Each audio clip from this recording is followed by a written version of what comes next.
The library was my space, and there was just so much. To the Harbor Grace excursion with the boys to have a time.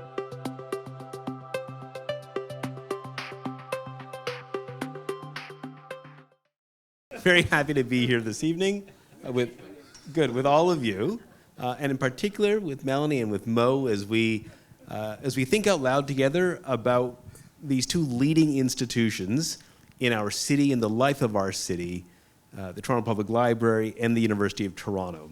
But I thought maybe just to set some terms for the start before we get into the conversation itself.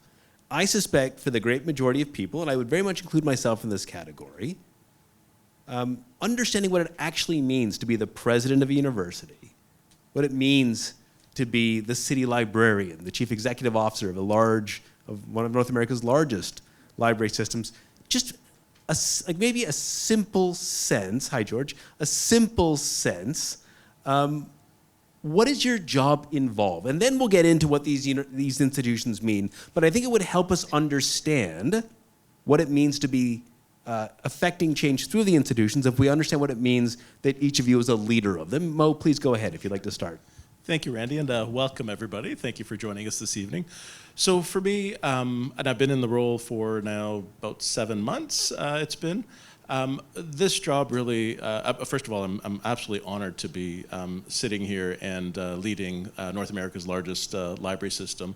And the job itself, it really is to make sure that this institution carries on and continues doing what it's done for years, which is providing access, providing a space, providing community. And that's really, when I say we're really here to make sure that the community has a space to be. There is no other public institution in the city or in other cities that have libraries where the doors are open and anybody and everybody is welcome.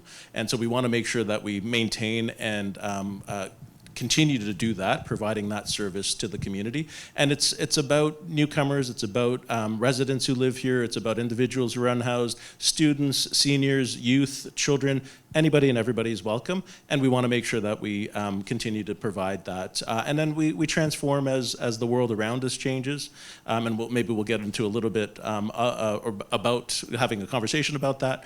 But it is, for me, it's an honor to be in this role and to be leading Toronto Public Library and really setting an example for the rest of the world and modeling what it means to be a library in a community, in a city that is thriving and growing, and to be able to keep up with that. Great, thanks. Melanie?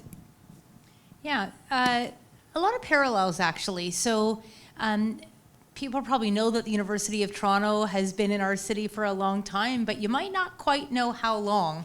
In fact, next year we're going to turn 200 years old, and we're going to celebrate our bicentennial.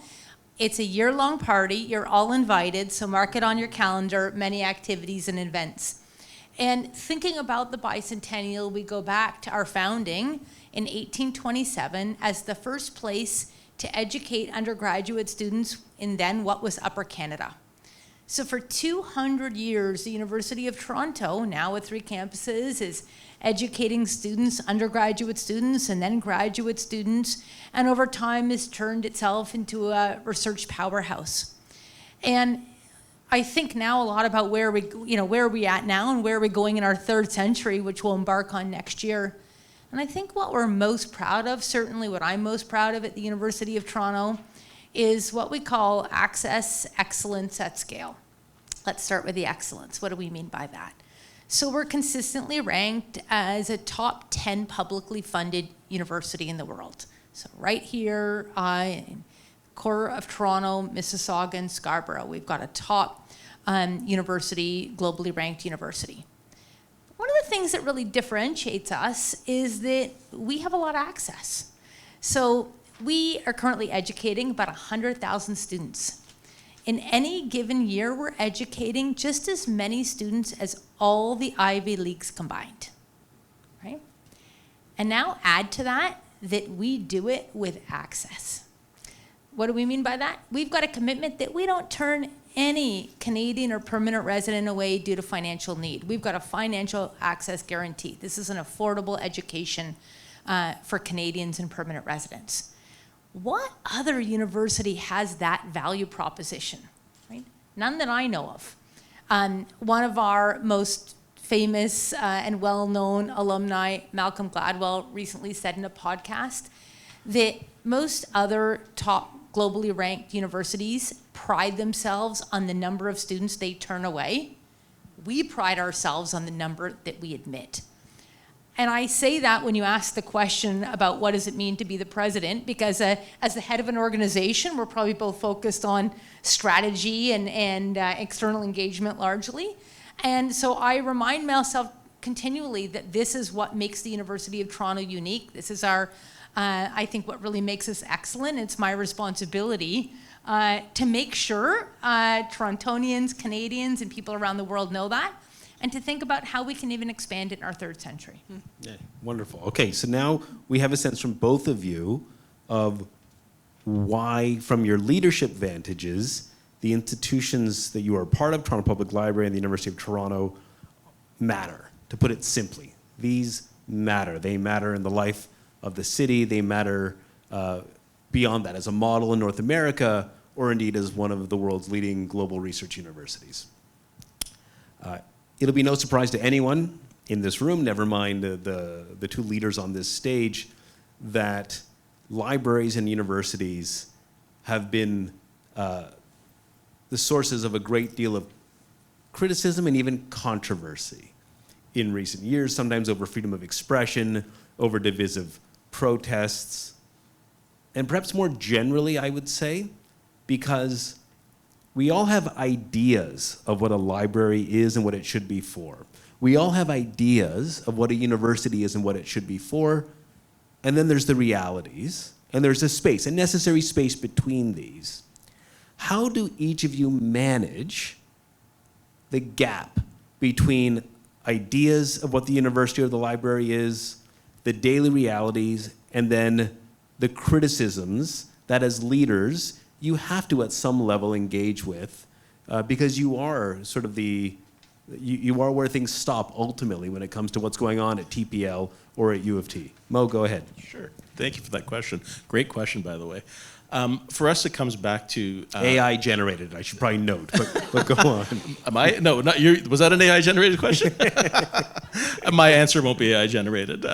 But it goes back to our core values and mission and vision and what we stand for. So, when we talk about intellectual freedom, it is ensuring that we provide access to information in all its forms, and there will be information that people find offensive, that people don't like to hear or don't want to see, and that's for us, it's about making sure everybody has access to everything, and also allowing the community, allowing the individual to make up their mind by having access to information in all its forms. So if you don't have access to all voices, all different forms of information, all different points of view, you're kind of stuck in, we talk about this being stuck in an echo chamber.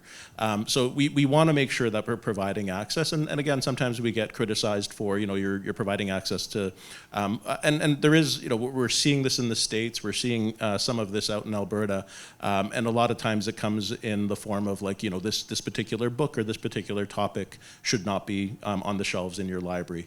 But we want to make sure that we continue to do that, and we are doing things that will allow us to continue to do that. So we have a space upstairs, up on the second floor, I believe it is, and it's called the Book Sanctuary. So as there's about 50 books up there that we put on display, and these are books, and I suggest after this, if you have time, go up and have a look. You'd be surprised at the titles that are on that shelf. Some of the items that you'll look at, you're like, yep, I've heard about this one, being censored or banned, but there are things up there that you'd be blown away by what is considered, inappropriate by different individuals. So we want to make sure that we are kind of sticking to those values, that core value of providing access to all information, and also, again, being here for the community and all communities. So we want to make sure that everybody has a voice, everybody has a place. We build it into our strategic plan. We build it into our mission. We have an equity statement that really speaks to us ensuring that we are providing equitable services, equitable access, and we really kind of even use that to respond to, if we're writing a report for our board, if we're writing a report for internally, we always have an equity statement response to say, how is this service, how is this initiative, how is, what it is that we're putting forward, ensuring that equity is at top of mind as well. So it really is having a core vision, mission, and values that we then stick to, and we look through all of that. Can I just press you a little bit on that Sure. point, though, Mo? Self-evidently, and for lots of good reasons, especially publicly funded institutions demonstrate a strong priority commitment to equity. Yep. That can sometimes be in conflict and tension with intellectual freedom. In other words, your commitment institutionally to equity seems to me at odds with this book being on this shelf, because equity can be understood, and let's just be clear, often can code progressive. Yep. And so therefore, if your commitment to equity is so strong, why are you allowing this racist book, this transphobic book on your shelves? How, as a leader, do you manage that? Yeah, no, that's a great question. So we have an intellectual freedom statement as well as the equity statement, and the two are mutually reinforcing. And again, we don't want to be the ones who determine what you're allowed to read, what you're allowed to have access to, what you're allowed to see. But we do recognize that in anything that we provide, whether it's books or programs that we do, that there may be topics that are considered offensive, that are uncomfortable for individuals to listen to.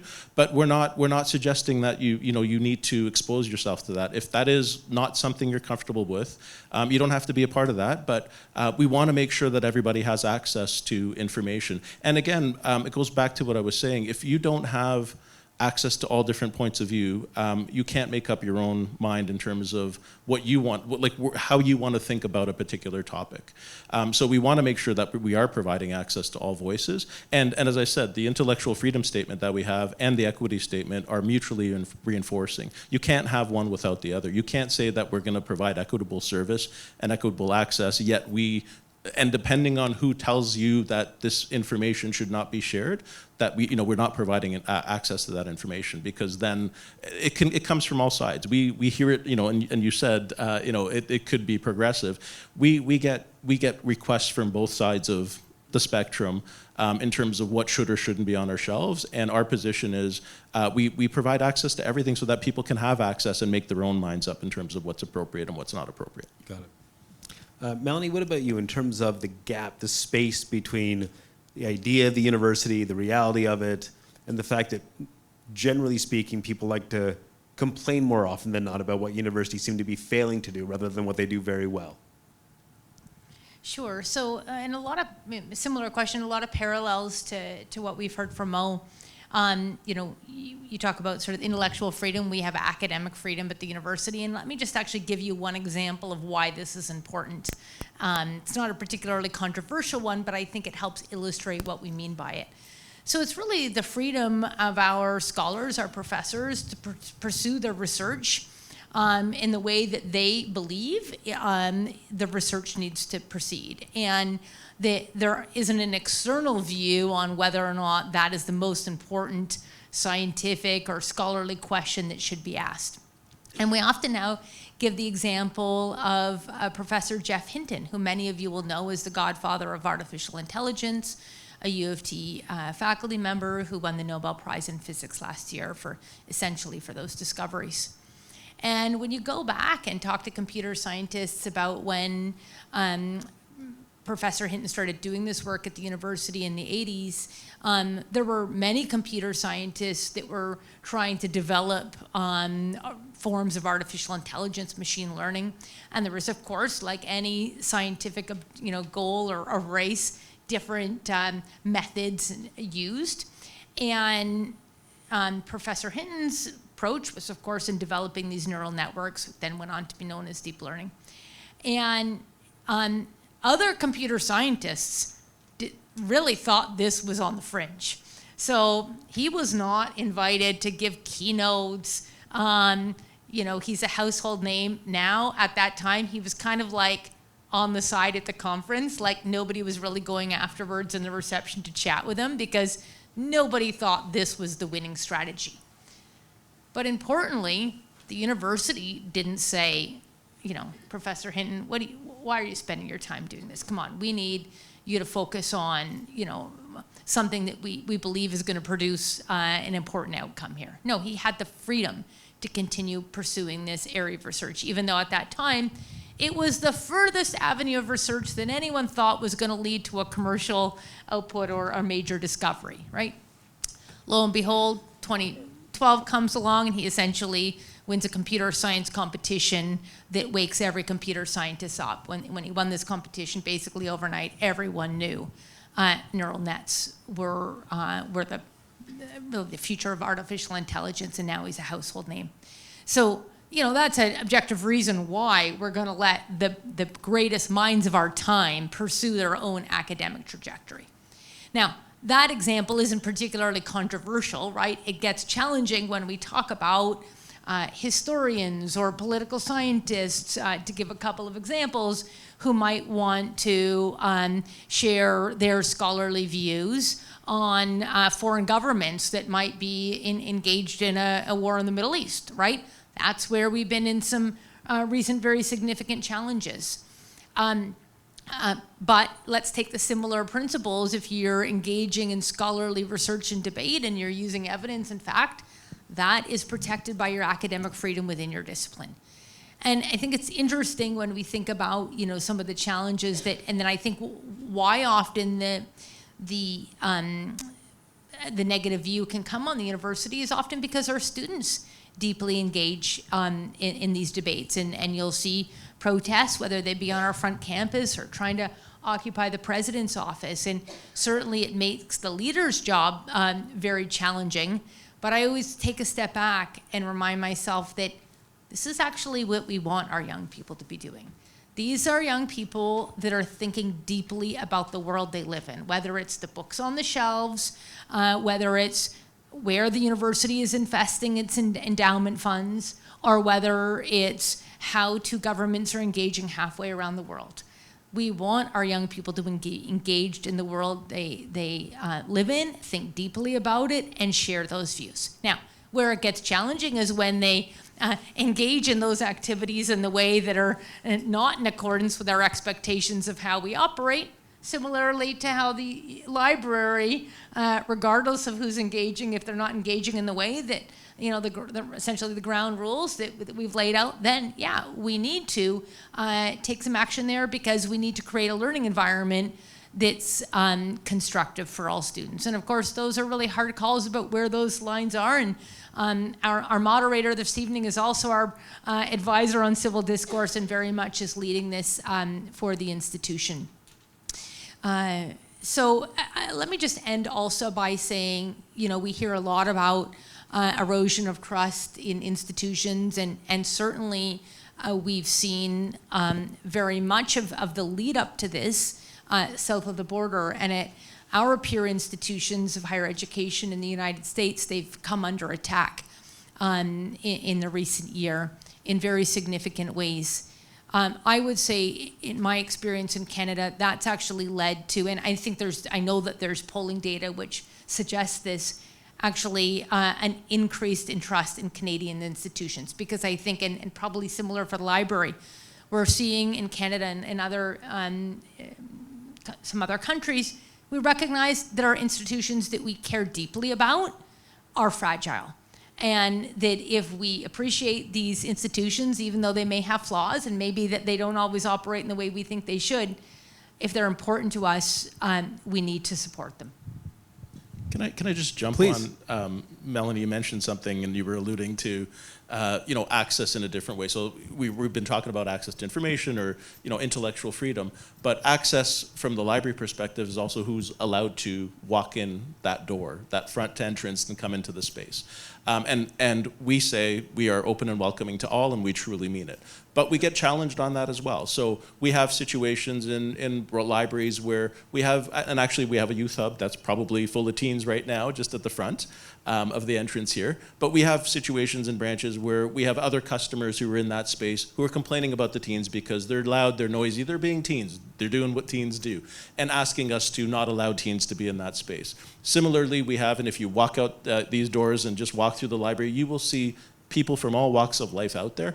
And we do get questions and complaints about individuals who may look like they're unhoused and they're in that space, and why are you allowing these people into that space? Well, we allow everybody into that space, and what Melanie was alluding to is everybody has the same right to be in the space. We do set up some guardrails around how we expect someone to behave in the space, and whether it's a teen, an adult, a senior, anybody, if they kind of go beyond the expectations that we set for use of that space, we will then, ask them to come along and work with us to behave in a way that allows others to use that space and feel comfortable in that space. Or if it gets out of hand, again, regardless of who you are and what you do, if you go beyond a certain point and you're being harassing, violent, we will ask you to leave, and we will not allow you back in until we work with you in terms of what it looks like to come back into that space. So access is access to the space, access to information, access to resources, access to programs. It's all of that, and it's the same approach that applies. We want to make sure that everybody has access to everything. I want to build on the question of sustaining that sense of access, which is so core to your respective missions in terms of your institutions. And I want to use really think about a word, Melanie, that you used in passing, which is fragile, a recognition, as strange as it is, that these trusted institutions might indeed be fragile. Because in my experience, I think it is the case that many people may take the Toronto Public Library and frankly the University of Toronto for granted. They're here, they're down the street, you make use of them, you know people who go there all the time, you go there yourself, whatever it is, and you take them for granted as kind of always being there, as being really anchor institutions, but so deeply anchored, whether for 200 years or all over the place, that you don't even think about the possibility that they're fragile. But you run these things at night. The phone's gone, you've read enough of the book and you're sleepy, but then something worries you. When it comes to your institutions, you want to make sure they're thriving, they're flourishing, they're stable, but what would worry you, and I don't even necessarily mean specifically about either institution, but about the role and the place of the library in the life of the city, the role and the place of the university in the life of the city, when I think, again, for many Torontonians, in, I think, good to neutral ways, we take these things for granted. Of course it's U of T, of course it's the Toronto Public Library, but you might see it differently. So what keeps you up at night? It's a great question. It seems like in the last month I've been asked that question about 4 times now in different venues. So I think the one thing, trust, losing the trust of the community. I think that's what worries me. And there's, as you were kind of alluding to, it's a fine line, and it could go very quickly, depending on if we're not sticking to our values. And again, I want the community to judge us by the values, the mission, the vision that we set, because that's what we've committed to in terms of how we're going to run the institution, run the organization, and be there for the community. The other thing that worries me right now is just what's happening in the community at large. And I keep saying the library is a bit of a canary in the coal mine. So if you see something happening out there within our 4 walls, we are the most open and welcoming space in the community. So what you're seeing out there is probably a reflection of what's happening in the broader community. So the civility issue, sorry, I should say, that's just seems to be, we're having issues in the community with people being able to get along, being able to, have a conversation without turning it into an argument or a fight. The crisis around mental health, the crisis around opioid addiction and poisoning, the housing issue, and again, we see all of that coming through our doors, and we're doing the best we can to assist individuals who are in crisis, whatever that might look like. But there's only so much that we can do because there are other levels of organizations and institutions that should be taking care of that. So one of the things that we're wanting to make sure that we do well is that we show up for the entire community. We have to stick to our mandate. So I keep going back to our mission, our values. Those are things that we have to stick to because I don't want us to turn into a social service institution, because that's not what libraries are here to do. Having said that, if someone walks in, and we will partner with others in the community, because we're not the experts in that area. We'll partner with others in the community to provide services that we can't provide. So I want to make sure that we stick to our mandate, that what we're funded for, what the community wants us to be here for, that we're able to continue to do that. But the thing that we're really kind of struggling with is what's happening in the society at large, and that shows up in the library every single day, and managing that and trying to make sure that the space is welcoming for everybody. Even the individual who comes in and is having a day of crisis, if we can help them get through that day with providing them referrals or providing them access to the social crisis team that we've got here at this branch specifically, and then they can come back tomorrow and continue to use the space in the way that they want to, that's what we're trying to do. We can't solve the issues that are happening in the community. That's the part that's kind of keeping me up at night, but it's not something that I can solve at the library level. But I am advocating and working with the library community at large, trying to make sure that there's an understanding of what libraries are here to do, so that we don't end up trying to take on more than we can handle. That's not within our mandate. That's not the expectation of the community as a whole. Melanie? Yeah, so I'll just actually say my view on whether the institution is fragile or not has sort of shifted over a number of years. When I was first in a leadership role when COVID hit, as the Dean of the Faculty of Arts and Science. We had about 35,000 students, 1,000 faculty members, and those first few weeks, while many, I think including Randy, I think you were our Vice Dean of undergrad at the time, were figuring out how to get, courses online and all the rest. What was, has started to keep me up at night was more existential concerns. Why would any student accept our offer right now and pay tuition to come here if we're not going to be in person? And if we don't have any students, how am I going to pay payroll? And I was sort of swirling, and some sort of advisors, mentors that I had been talking to talk through this said, look, the University of Toronto's been there for almost 200 years, and it's gone through World War I and II and another pandemic. Yeah, you're gonna have to manage through this, but you're gonna come through that. This is an enduring institution. And that was really valuable for me, because I was like, you're right. And I actually went back to our history book, and I was reminding myself of how many challenges being institutions have come through. But, I use the term fragile, and I'll come back to it, because when we've seen the attacks on higher education in other countries, including south of the border, and how detrimental they have been, right? There are certain types of research you cannot conduct anymore at those institutions. Politicians being placed in as leaders of those institutions and governing the curriculum, that comes to the mission, right? And you talked about mission, and as leaders, we're focused on, we're mission driven. We need to come back to mission.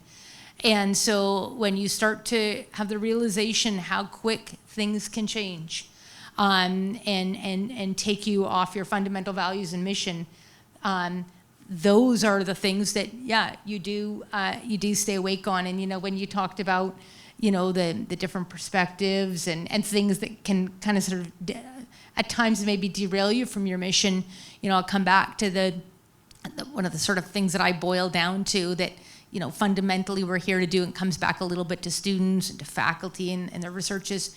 We're here to foster debate, right? That's really fundamentally an important part of being at a university, because through debate is how students are going to learn in the classroom, and debate between scholars on a particular hypothesis is how we're going to get to the fact.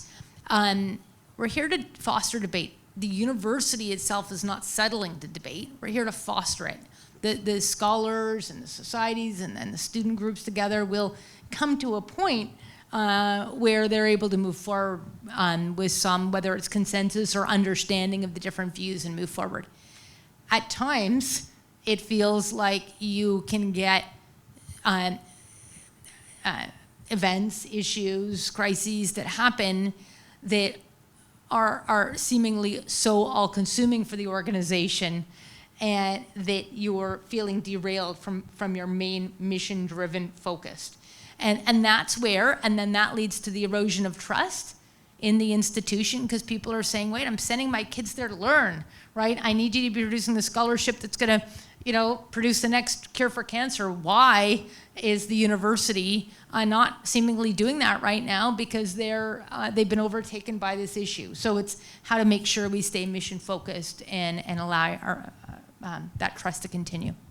And I think it's fair to say that when the Toronto Public Library or the University of Toronto goes into the news cycle in a negative way, and it does create, as you note, this perception, well, is this what's going on at U of T? Is this what's going on at the Toronto Public Library? The reality is, this is, while it might be taking up 95% of leadership's attention, this represents less than 1% of the activities going on a daily basis at the U of T or across the library system, and yet it takes up so much airtime and attention. I think part of that, and this is maybe, this can maybe go more directly to you, Mo, because I think I know the answer, at least in the university context as a faculty member. Universities and libraries share this profound responsibility of legitimating knowledge. Not endorsing it, but if I'm hired to teach something at the University of Toronto, I have authority about what I'm going to teach. I have the freedom to choose what I'm going to teach, the research questions I want to pose. And you'd said earlier that the library is here to provide information and then let the citizen make these decisions. Who chooses the information that's provided to the citizens? Great question. So, and I guess it's something that some people don't know, but to become a librarian, it's actually a master's degree. And in that master's degree, you're taught to select information, think like the whole area of literacies, different types of literacy. So media literacy, information literacy, digital literacy. Again, we want to make sure, and we're taught through that school, and for me that was many, many years ago, so don't ask me what the courses were, but we're taught that we're here to provide access, and it's not my opinion on a topic or my opinion on a particular book that matters. It's us being able to ensure that we're providing access to factual, accurate information. So the other thing you might not know is that we're constantly weeding our collections because information gets dated. And it's not that it's old, it's that it's dated and no longer accurate. So we'll weed something that's dated. And an example of that is a travel guide. A travel guide from 20 years ago is absolutely useless because the world has changed. So we'll weed things like that because that's no longer valid or accurate. But we have librarians who are professionals who are actually choosing from what's available out there to provide access to, in terms of collections. Can I ask you? Access. Yeah. Can I ask you maybe just Sure. a direct kind of active question there? It's a work of Canadian history. It's still authoritative when it comes to its account of Canada. It's understandably dated, but the terminology, specifically when it has to do with Indigenous peoples, is absolutely outdated. Right. And yet, the research, the findings, the account, the chronicling, whatever it is, still has value as a source of knowledge, but the language is unacceptable. What do you do? So that's, again, great You're question. really getting the hard-hitting questions. No, over this there. is good. Now I'm getting nervous. I've got the answer for this She's one my too. boss, so I'm going to be careful here. That's why he's coming after me. Exactly. But it's all good, and really, honestly, like I'm happy to answer whatever questions because, again, it's important for the community to understand why we operate and how we operate. And so, in response to that question, something like that would probably end up in our reference. So you're sitting in the Toronto Reference Library. Something like that would end up in our reference collection for its historical value because it is a point in time and a perspective of a point in time that. Whether it's inappropriate language that's been used or how a group is portrayed, it's still valid for individuals to understand that in that point in time, that's how, things were described. So it'll end up in our reference collection. We won't have 50 copies of it that we're circulating across the system. But if someone needs that for historical research or even for understanding of how the world looked at, in this case, I mean, you just mentioned Indigenous peoples, but how the world looked at, or how Canada looked at Indigenous peoples, you need to know that history. The other one I'm just going to mention, it's controversial, Mein Kampf. That book, we get so many questions about it. Whatever you think of that topic, there is historical value, and for us to not provide access to it, we will not, we're not doing the community service by pretending like that didn't happen. So that book sits upstairs in a reference collection. We don't have copies of it, like hundreds of copies that we're circulating, but it does sit because it has historical significance that the world needs to know about. You can't pretend that that didn't happen, and you need to know how the mind of that one individual worked to understand, if it's that whole thing of, if you don't understand history, you're gonna repeat history. So it goes back to that as well. Okay, I want to flip things now, and I'm mindful that we're probably getting close to the time for some audience questions. But before we go there,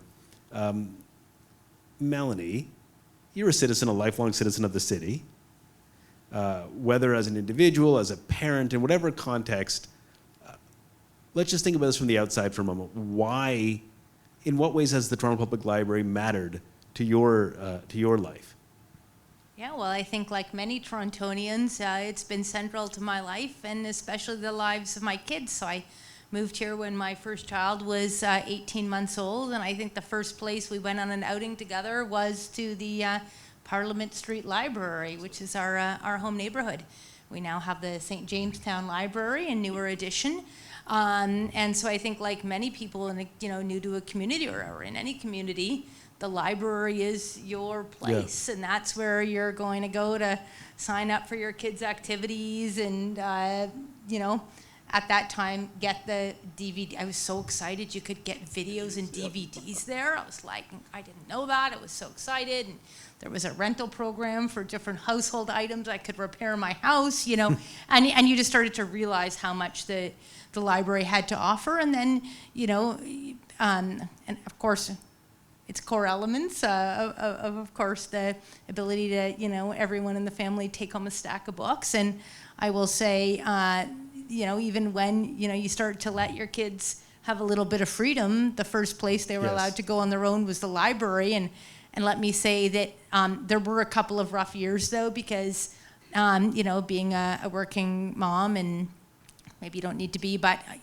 I would often get into the challenge that my kids would go over to take out a book, and they'd be like, I couldn't take it out, I had a fine, and it was 20 cents, and then I didn't even have change at the time. We got rid of fines. And then when you got rid of the fines, I was like, oh, this is it, this is the best. And I didn't pay her for this endorsement, No, just want to make it clear. But wow, that really, that was a game changer in our household. Thank you for that. And we hear that a lot. Yeah. There's so many, I call it the invisible impact that we've had in the community.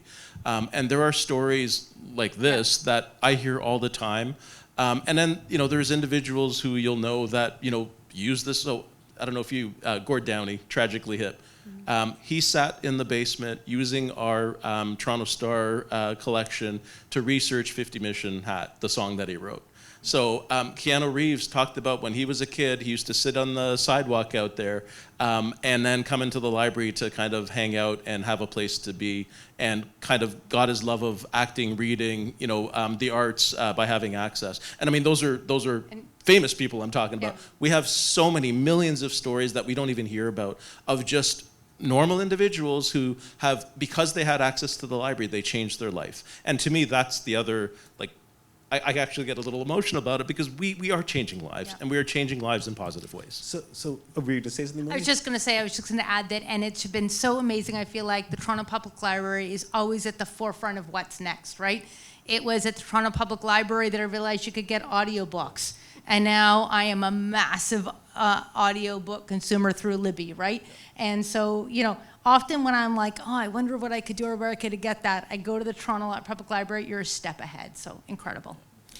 So I want to, your phrase actually gets me to maybe my last question for you, Melanie, which is that you have for all that we've been talking about parallels, similarities, I think there is one difference in your respective mandates. You've sort of implied already. I'm wondering how you negotiate this. So the library's for everyone. The University of Toronto isn't for everyone, actually, objectively. That's why we have admission standards. Some people apply for jobs and don't get them. People apply to get in and they don't get in. And yet, universities are, in a different way than libraries, transformative for people's lives, especially a public university. How do you balance the tension between access and, I'm not going to say excellence, I'm going to say elitism when it comes to leading the University of Toronto? Yeah, well, I mean, I think in my, in the opening statement where I said we pride ourselves on the number of students we let in, right? Yes. Now, so, and that very much is against being elitist, right? You're not elitist if you're providing the financial access for as many students as is feasible for you to do. But I would say, one of the things I've been focused on in the number of months I've been in the role is, and as I actually often say, so, people will ask me whether it's in my dog park or in the grocery store or wherever it is, oh, my child's going to apply for a university, what are the top ones? Where do they think you should go? And, they want to go here, but I think that's better, or whatever the point is. And I always remind people one of the things that's incredible about Ontario and Canada is our entire higher education system is outstanding. From community colleges to polytechnics to universities, wherever you go, you're going to get an outstanding educational experience. So you need to identify the learning environment that is right for you. And that might be because of the type of program it offers, or it's a smaller environment, or you want to live in the north versus in a city, whatever it might be. And you're going to get a good education. And I say that intentionally because it's, yes, while we're proud to be a research powerhouse, when you're thinking about coming for your undergraduate degree, unless you're interested in winning a Nobel Prize in mathematics, then maybe you should come to U of T. But you're going to do well wherever you go, right? And yeah, you go into graduate school and you're looking at specialization, you maybe want a bit more tuned to that. So even though we're proud of the standing, that's not about elitism, because we've got an incredible system. And in fact, we've really been trying to strengthen that through the system. We had a large announcement last week between University of Toronto and George Brown Polytechnic, another outstanding institution of higher education in the city. And it's really addressing this moment that we're in Ontario and Canada right now, right? We're at a time when we're looking to really strengthen our provincial and our federal economies. We need to do that due to geopolitical events. And the realization that now we find ourselves in is that we're going to actually have some pretty massive labor needs that we're not currently filling at colleges and universities or through immigration. And the only way we're going to fill them, and I'll give the example of perhaps moving more workers out of the automotive industry into nuclear energy innovation, a space that Canada's always been a leader in. We're only going to be able to produce the number of leaders, researchers, applied workers in this space if colleges, polytechnics, and universities come together and make sure we've got the programs to do that. And I would say that's very much not an elitist approach. No, that's like an ecosystem. Yeah. You understand the larger ecosystem. That's great. Thank you.